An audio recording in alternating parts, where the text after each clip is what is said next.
নমস্কার, আমি নীলাঞ্জন। মূলত ৩টে বিষয় নিয়ে আপনাদেরকে বলার আছে। সেই ৩টে বিষয় যতটা সম্ভব সহজে এবং সংক্ষেপে বলা যায় আমি বলার চেষ্টা করব, এবং এই বিষয়গুলো এইভাবেই সরাসরি বলাটা খুবই জরুরি মনে হলো, তাই জন্যই বলছি। তার প্রথম বিষয় হচ্ছে আর্নিং বা উপার্জন। আচ্ছা, আর্নিংটা কিরকম? ধরুন আপনি তো চাকরি করেন বা কোথাও একটা কাজ করেন, তার বিনিময়ে আপনি কিছু অর্থ উপার্জন করেন। বা ধরুন আপনি কোথাও একটা খেতে গেলেন, খাওয়ার পর মানে আপনার খাবার যে পরিবেশন করলো, সে আপনাকে একটা বিল দিল, আপনার যা যা খাবার খেয়েছেন তার জন্য আপনাকে একটা অর্থ দিতে হলো। অথবা আপনি ডাক্তার দেখাতে গেলেন, ডাক্তারকে আপনি একটা নির্দিষ্ট ভিজিট বা তার যে ফিজ, সেইটা দিয়েই আপনি ডাক্তারটা দেখালেন। এইবার ধরুন আপনি যে আমার আমার গানগুলোই বলছি, আপনি যে আমার গানগুলো শোনেন, আপনি স্পটিফাইতে ৩ বার শুনলেন এবং ইনস্টাগ্রামে একটা রিল বানালেন গানটা দিয়ে। এবার আমি তো আপনার কাছে পৌঁছে গিয়ে বলতে পারছি না যে আপনার এই ১৭ টাকা ৭০ পয়সা বিল হয়েছে এই ৩ বার শোনা এবং একবার রিলে ব্যবহার করার জন্য। তাহলে আমরা কি করে টাকা পাই, বা ক্রিয়েটাররা কি করে টাকা পায়? এই যে আপনারা গানগুলো ব্যবহার করছেন বা শুনছেন, তার জন্য অডিও স্ট্রিমিং প্ল্যাটফর্ম এবং ইউটিউব সামান্য, মানে সামান্যই বলছি, সামান্য কিছু অর্থ ক্রিয়েটরদের দেন। এবার এই অর্থটা দিয়েই হচ্ছে আমি আমার পরের গানটা আবার তৈরি করি, যেহেতু এটা ইন্ডিপেন্ডেন্ট একটা মানে স্ট্রাকচার।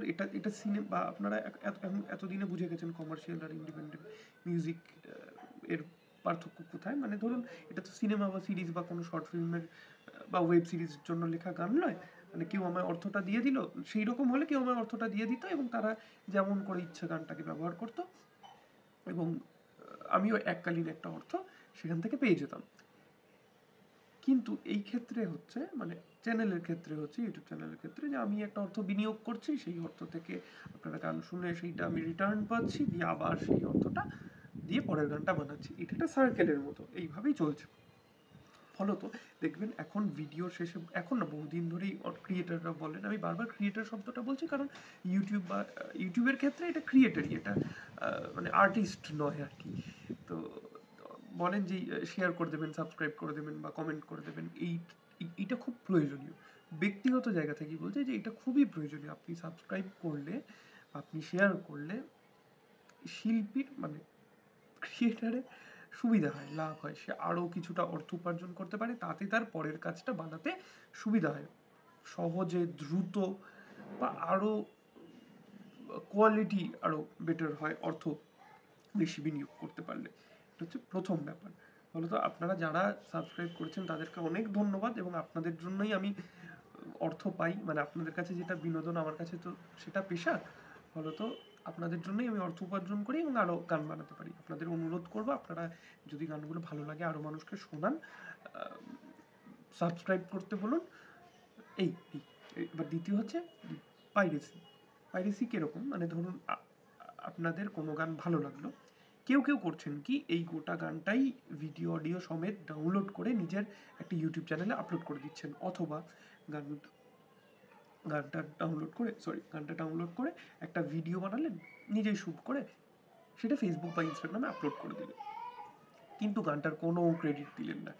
এতে সমস্যা হচ্ছে কি, এর বিনিময়ে আমরা কোনো অর্থ পাইও না, এবং এই যে কাজগুলো আমরা করেছি, আপনি ধরুন ভিডিওটা বানালেন আপনার চ্যানেল থেকে বা আপনার পেজ থেকে পোস্ট হলো, সেইটা সকলে জানতে পারলো যে এরা ভিডিওটা বানিয়েছে, কিন্তু গানটাও তো আমরা একটা অর্থ দিয়ে, আমরা একটা মন দিয়ে, শারীরিক মানসিক পরিশ্রম করে দিনরাত জেগে তো বানাই। ফলে তো আমরাও চাইবো যে আমাদের গানের কথাগুলোও জানুক। অবশ্যই এইটার মাধ্যমে গানটারই প্রচার হচ্ছে, ভালোই হচ্ছে, কিন্তু গানটার কথাটা কেউ আর জানতে পারছে না। আপনাদের অনুরোধ করব, যারাই এই গান ব্যবহার করে ভিডিও বানাচ্ছেন, গানটার লিঙ্ক দিয়ে দিন, বা বলে দিন কোথায় পাওয়া যাবে, বা চ্যানেলের লিঙ্ক দিন, বা কিছু মেনশন করে দিন যে গানটা এনার বানানো, এনার। তাতে কি হয়, আমাদেরও ভালো লাগে যে গানটা আমরা এত খেটে বানিয়েছি, সেটা সম্পর্কে মানুষ জানতে পারছেন।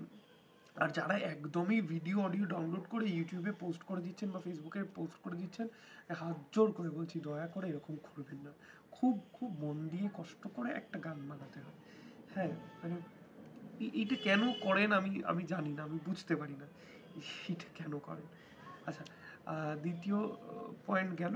পাইরেসি। তৃতীয় পয়েন্ট হচ্ছে আমাদের একটা গানের দল আছে, যে গানের দলের নাম হচ্ছে STB কালেকটিভ, শুধু তোমাকেই ভালোবেসে কালেকটিভ। আমার এই চ্যানেলে তার কিছু ভিডিও দিই আমাদের লাইভ পারফরমেন্সে। STB কালেকটিভ বলে একটা প্লেলিস্ট করা আছে, সেইখানে ভিডিও আপলোড করি।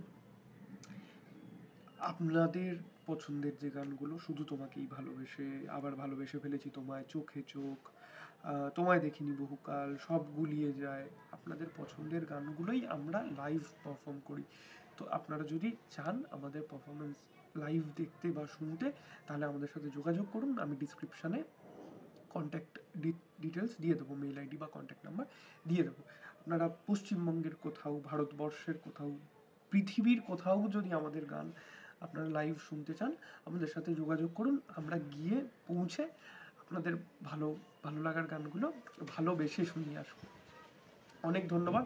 আশা করি আমি বোঝাতে পেরেছি। খুব দ্রুত কথা বললাম যাতে ছোট হয় ভিডিওটা, কিন্তু তাও 6 মিনিট হয়ে গেল। আমি সকলকে অনেক ধন্যবাদ জানাই যে আপনারা এইভাবে পাশে থেকেছেন, এতদিন পাশে থেকেছেন এবং এতটা সাহস দিয়েছেন যাতে এতটা খোলাখুলি, এতটা সরাসরি এই কথাগুলো বলতে পারি। ভালো থাকবেন, সুস্থ থাকবেন সকলে। ধন্যবাদ।